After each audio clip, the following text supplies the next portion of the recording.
Welcome back, guys, to another video brought to you by your one and only Literary Pharaoh. And I know it's probably long overdue, but I was so frustrated that I couldn't even bring myself to make a video about the Colorado Buffaloes.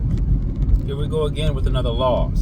Remember, I told you guys when I gave you guys my predictions about the BYU and Colorado game, I said that BYU are the favorite. They were a 6.5 point favorite in that game.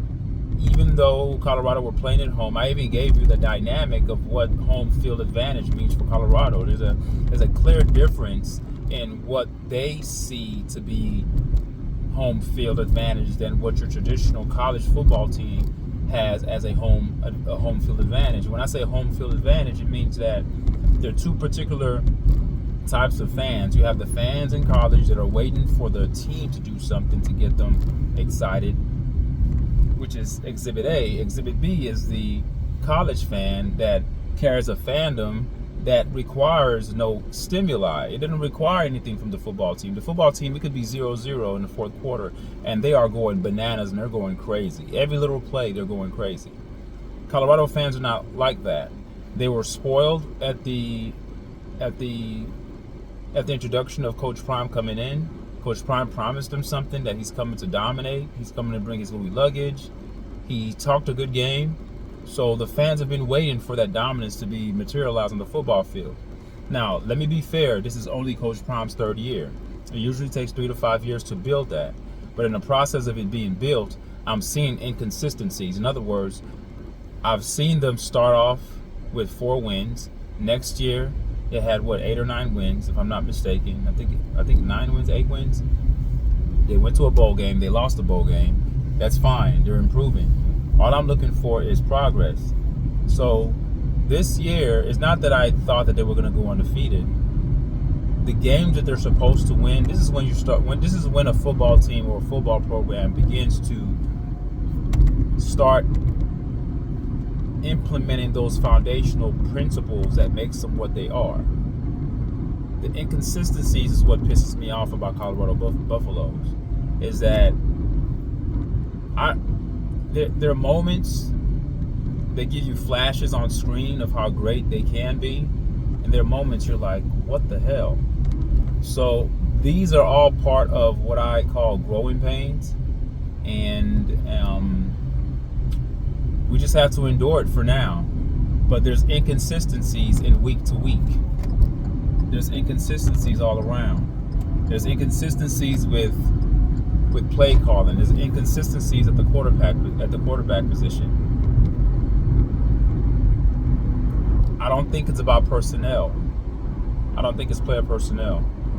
I think it's the cornerbacks tend to commit too many penalties that costs Colorado a lot of yardage, making it very easy for the opponent to score.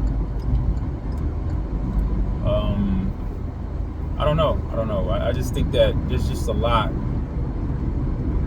that's left behind on the football field, especially for a guy that has all this NFL personnel on the sideline. He has ex-NFL players on the sideline who have the knowledge of the NFL.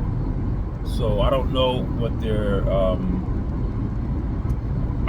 their development program looks like. I don't know what their training regimen looks like. I don't know. I don't know if Coach Prime is a great developer of talent.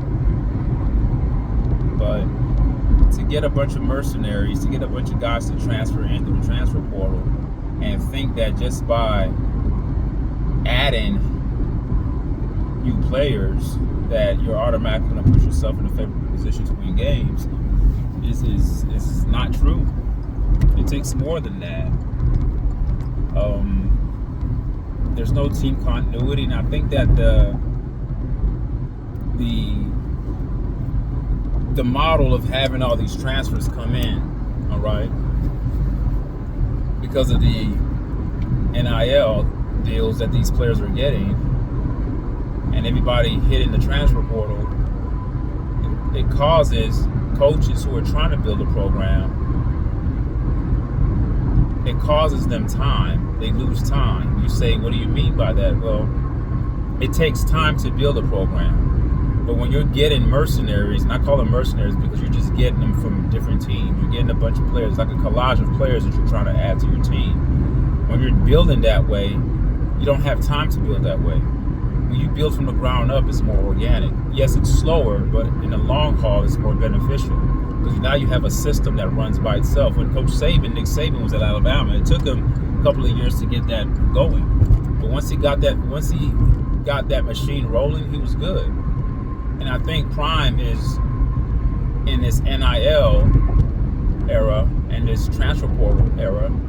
He's leaning heavily into that mode, but that mode can cost you. Short term, it seems good to the eye. Long term, it's not, because you're not getting young talent and developing them. You're getting a bunch of a mixed smash of different players from different programs and different years of eligibility, and you're expecting them to just come together and be a great team. Build young. Let them go through growing pains first. You have the time to do that when you first got in as a coach, his first year. But it seems that his second and third year, this being Coach Prime's third year, he's heavy on the portal. And we're not seeing it materialize to W's. That's all I give a damn about. All the other inside stories and all the other background stories to Colorado, I don't give a damn about. All I care about is the win-loss column. And right now, it's pissing me off that this team has this much talent and they're losing games that they should win. Now, when I gave my prediction, it didn't mean that I thought that Colorado had no chance of winning. I'm just giving you what I saw on paper. But when you watch the game, Colorado had every chance to win that game. This is how you know it's coaching. There's one thing to get beat by a team, but when you're losing games, when you're beating yourself, that's coaching. I don't have a problem if a team is better than you. I thought that Georgia Tech was a way better team than Colorado the first game of the season. And Colorado kind of hung in there. I mean, they started off with 3 turnovers in the beginning of the game, but they didn't make anything of it. So I could just imagine, take away the 3 turnovers by Georgia Tech, that game could have possibly been a blowout by Georgia Tech. Because that's 3 extra possessions that you've given Colorado, and that's 3 extra possessions that you lack. You've taken away your possessions and you're giving it to another team. But luckily for Georgia Tech in that game, Colorado did not capitalize on those opportunities. And I think that game symbolically was a representation of what the football season was going to look like. Missed opportunities. And if I could coin a theme to describe the year for Colorado Buffaloes thus far into the season, almost halfway there, missed opportunities, and that's what it is.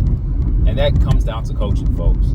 I'm not saying it's all coaching. Players have a part to play in it, but discipline, the penalties, I don't know. The competition that they're playing. I watch college football. There's no difference. Probably their D-line could be a little bit better in applying pressure to the quarterback. The cornerbacks for Colorado they're very, very handsy, committing a lot of penalties. And Coach Prime's defensive philosophy to love staying in man is killing him, because even quarterbacks who aren't necessarily known for running, are killing Colorado. There are plenty of 3rd down and shorts. Like the last game, I think it was 3rd down and 17 or something like that. And the quarterback got 15 yards, so it made it 4th down and 2, made it a very manageable 2, and BYU converted. You could have gotten that team off the field, but the defensive scheme for Colorado is heavy on man, and teams know that. I don't know why they continue to run man. They should do more zone. I guess zone it's a thinking man's game when you're doing zone, because you have certain areas of the field that you have to cover. You have certain zone points that you're responsible for, and you're supposed to essentially have discipline to remain in your lane or remain in your area. And depending on what the offense does, then the defense tends to shift its zoning or focus based upon where players are going on the field. So depending on where a receiver is pushed to, if the receiver is pushed to a post or pushed inward, then the zone shifts that certain way based upon player position. But I guess that's too much thinking for Colorado. the coach for Colorado, the defensive coordinator, is the NFL guy. So I'm a little bit shocked that the defense isn't doing better. But they play too much man. Their defensive cornerbacks are not that elite, or they're not showing it. Maybe they were elite out of high school, but in terms of them showcasing their elite abilities, I haven't seen it. So in order to kind of protect your cornerbacks, I would go into man as seldom as I can. Going into man won't be my bread and butter, and it seems for Colorado, their bread and butter is being in man, and then there's no one who's accountable for the quarterback when he scrambles. Quarterbacks are killing Colorado. So these are things that can be fixed. So they're losing games that they're supposed to win. To me, that's coaching. That's coaching. That's coaching. It's not even a 50-50 proposition. It's 70% coach, 30% player. I truly believe that. All right? So underwhelming season so far. I'll continue to watch their games and see can they improve, but this season is going to be a dud to me. All right, leave a comment to me what you guys think. Peace.